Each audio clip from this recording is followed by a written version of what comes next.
भूखा चोर और रहस्यमयी ब्रेड।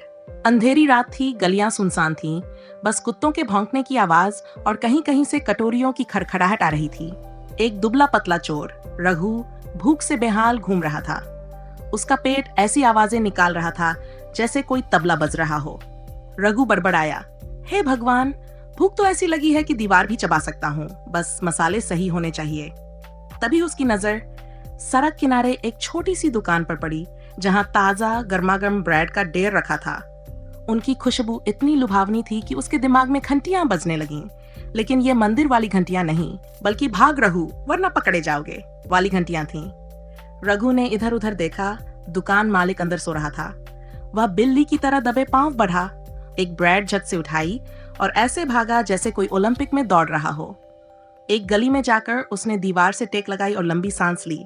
उसने छत से ब्रेड निकाली और जैसे ही खाने के लिए मुंह खोला, फुर, ब्रेड हवा में तैरने लगी। रघु चौंक गया, अरे ब्रेड में आत्मा आ गई क्या?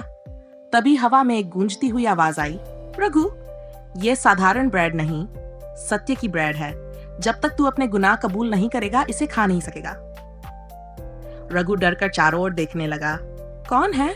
दुकान वाले का भूत तो नहीं? लेकिन चारों ओर सन्नाटा था, बस वह तैरती हुई ब्रेड उसे घूर रही थी।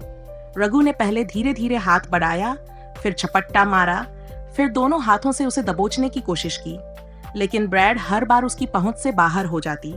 उसने उसे अपनी टोपी से पकड़ना चाहा। ब्रेड हवा में घूमकर फिर से ऊपर। वह जमीन पर लेट गया और मुंह खोलकर सीधा ऊपर देखता रहा। अगर तू खुद ही मुंह में गिर जाएगी तो भी चलेगा। लेकिन ब्रेड हवा में ऐसे घूम रही थी जैसे कोई वीआईपी हो और रघु सिर्फ एक गरीब फैन।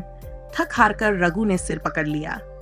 उसका पेट अब इतने जोर से गड़गड़ा रहा था कि अगर कोई सुन लेता तो सोचता कि भूकंप आ रहा है। आंखों में आंसू लिए उसने कहा, हाँ, मैंने चोरी की, मैं एक चोर हूँ, लेकिन मजबूरी में किया। पेट की आग ने मुझसे यह पाप करवाया। जैसे ही उसने ये कहा, ब्रेड धीरे धीरे नीचे आई और उसके हाथ में आकर ठहर गई। रघु ने कांपते हाथों से ब्रेड उठाई और धीरे धीरे मुंह में डाली। अरे ये तो कमाल की चीज है। ब्रेड का स्वाद ऐसा था जैसे उसके जीवन की सारी परेशानियां घुल गई हों। पहली बार उसे सुकून का एहसास हुआ। आवाज फिर से आई, सच बोलने से मन हल्का होता है और खाना स्वादिष्ट।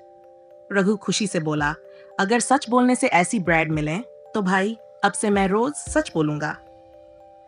अगली सुबह रघु दुकान मालिक के पास गया, माफी मांगी और पूरी कहानी सुनाई।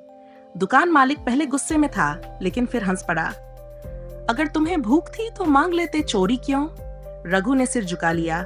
मालिक ने उसे दुकान में काम पर रख लिया। अब वह चोरी करने के बजाय मेहनत से कमाता और ईमानदारी से खाता। और हाँ, जब भी कोई दुकान में आता और कहता, भैया एक ब्रेड देना, रघु मुस्कुराकर जवाब देता, सच बोलोगे तो जरूर दूंगा।